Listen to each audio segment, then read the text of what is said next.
And this is the kind of information that these climate models can tell us. Taken over the whole globe, we have a pretty good idea of how temperatures have been changing over time.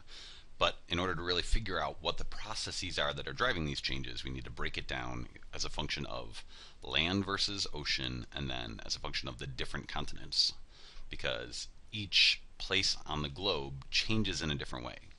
So what we have here is this lower plot on the left shows the global change that has occurred that is measured using this black line. So this is observations, suggesting after 1900 to 1950 there was this increase, a slight decrease into 1950, and then this continued increase all the way up till today.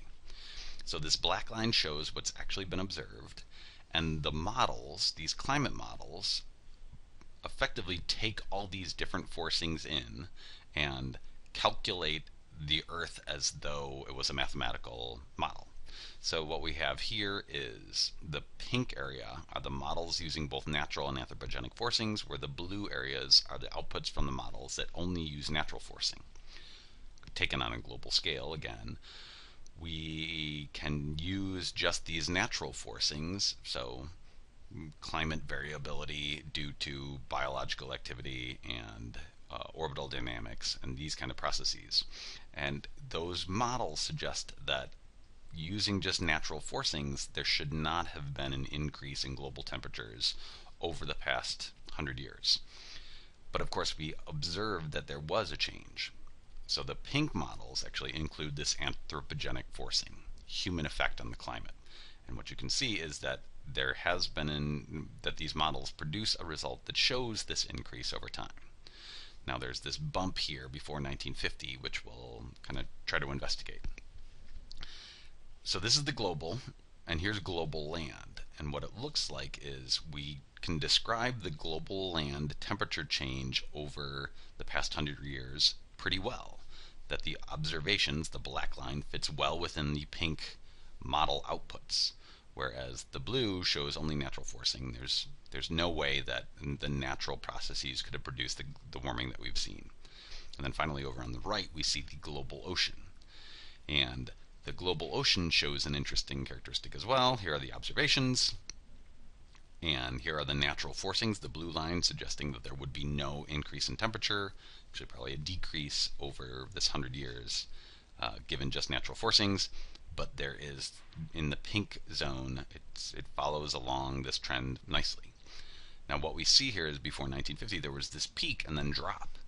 And what this is suggesting is we think we know what was happening on the land, we can model it fairly well, but there are processes occurring in the ocean which we don't yet understand.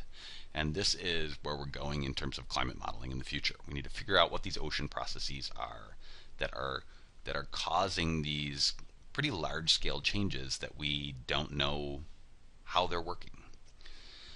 Now this same information, this global land results taken over the different continents show different characteristics for different continents, and we can actually map all these things out and suggest that we know what's happening in North America, and we can figure out what's happening in South America and Africa and Asia.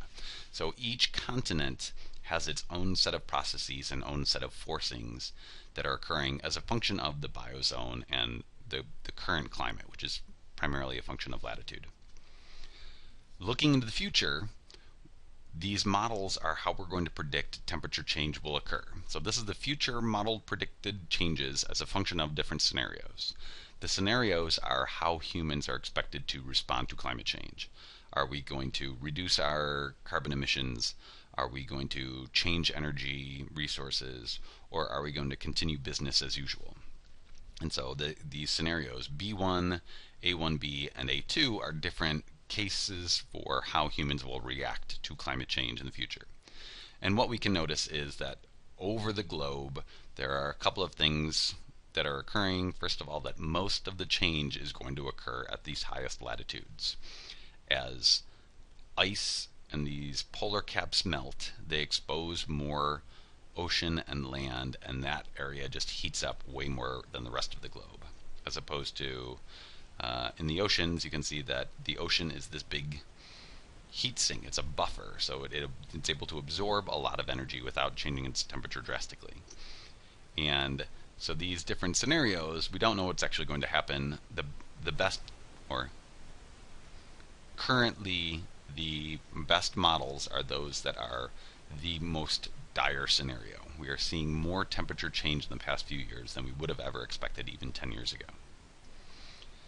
So given these different models, we could potentially level off the amount of CO2 and level off the amount of temperature change. So this plot is showing us from the year 1900 to 2100. We are somewhere around here. It is the global surface warming in degrees Celsius from this 1960 average projected forward. So can we determine just how much temperature change is going to occur as a function of the carbon emission scenario? And our options are somewhere between, well, it'll just increase a little bit if we immediately cut back on our carbon emissions, or it's going to drastically increase as we get into the future, maybe as much as globally 4 or 5 degrees. And the difference between a 1 degree temperature change and a 5 degree temperature change is a catastrophic change to the planet. And when we think about the catastrophes, it's not so much about the end of the world as we know it. It's more about the end of the economic, industrial, and agricultural system as we know it. That things are going to have to change drastically. The takeaway message is that warming is unequivocal across the globe. CO2 concentrations are rising in the atmosphere. That increase in CO2 is directly resulting from the burning of these fossil fuels. The fact that we're digging up this geologically sequestered carbon and dumping it back into the atmosphere at a very high rate. And third, that the effect of this increase in CO2 concentrations are rising temperatures of the air, land, and ocean. And of course, at that point, an effect on the ecological, geological, and human processes that are occurring. When we look for the places that are most susceptible, it turns out North America, a lot of the big cities in the northern hemisphere aren't necessarily the ones most at risk. It is these coastal cities at low elevation and that have a lot of people living at high density are the most at risk. Flooding, sea level rise, waterborne diseases, these are the places that we're likely to see big effects and probably large numbers of environmental refugees in the future. As opposed to Las Vegas, Nevada, sure, we can wind up a little bit drier in the future, but we're probably not going to see the catastrophic effects that we've been looking at, mostly the sea level rise and coastal effects. The future is unknown because, first of all, we don't know how humans are going to react to environmental pressures. We don't know how we're going to try to change our systems as we see more effects on the ecosystem, on the whole planet. And then second, we don't know what we don't know. And this is the point where we get to some pretty interesting ocean processes. Now, while carbon dioxide is the largest contributor to greenhouse gases to global warming from both natural and anthropogenic sources, there are other gases.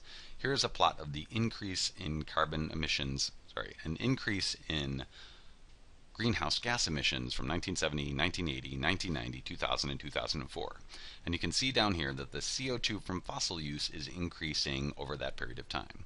But there are other gases, such as methane, such as nitrous oxide, and there's a few others that can have an effect on the climate. So the scariest part of the story is the fact that there are sources of methane that are trapped in places on the planet that could potentially be mobilized. Methane Clathrate is a semi-solid mixture of water and methane that is produced by naturally occurring microorganisms, the breakdown of organics, and it's stable within a specific range of temperatures and pressures. This specifically, methane clathrate, is an ice. But it's a cool ice because there's methane within that water matrix. And so this is what we're seeing, that these tubes represent the water ice matrix, and then these CH4 is the methane that is trapped between the cells of this ice. So what we're seeing is something that you can actually light this ice on fire, What comes out is, of course, CO2 as the methane burns, and then water as the ice melts. There are places around the globe that have these methane clathrates, or in this case it says gas hydrates, that are actually trapped beneath the surface. And they got there because back when sea level was higher and there were more organics being dumped into the ocean, they accumulated in ocean sediments and then were buried there as temperatures got colder. This, for the most part, occurred during the last ice age. All these organics washed offshore and accumulated in these layers.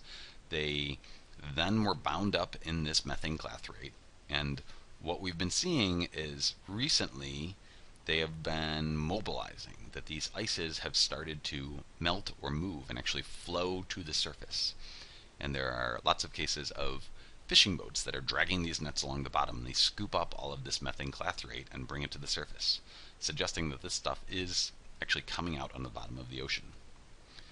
The other option is these are actually buried just below the surface, for the most part, in this permafrost layer. And as the permafrost melts, it releases this methane to the atmosphere. And we're seeing this across the high latitudes where there was permafrost and it's melting. More and more methane is starting to bubble out of the surface. Now the reality is, in the past couple of decades, we've realized that these gas hydrates are all over the place. There are incredible amounts of these buried beneath the surface along the coastlines of most of the continents. And the total amount of these gas hydrates are the equivalent, here's your gas hydrates at 10,000 gigatons of carbon. Here are all of your known fossil fuels, oil, coal, natural gas. Here's the total amount of carbon trapped in land sources. Here's the total amount of carbon trapped in ocean. So gas hydrates represent twice as much available carbon dioxide as in all the fossil fuels we know of on the planet. This makes for a very interesting scenario. If the climate continues to warm and it mobilizes just a portion of these gas hydrates, this methane will get dumped to the atmosphere in an incredibly short period of time. And this is one of those unstable tipping points.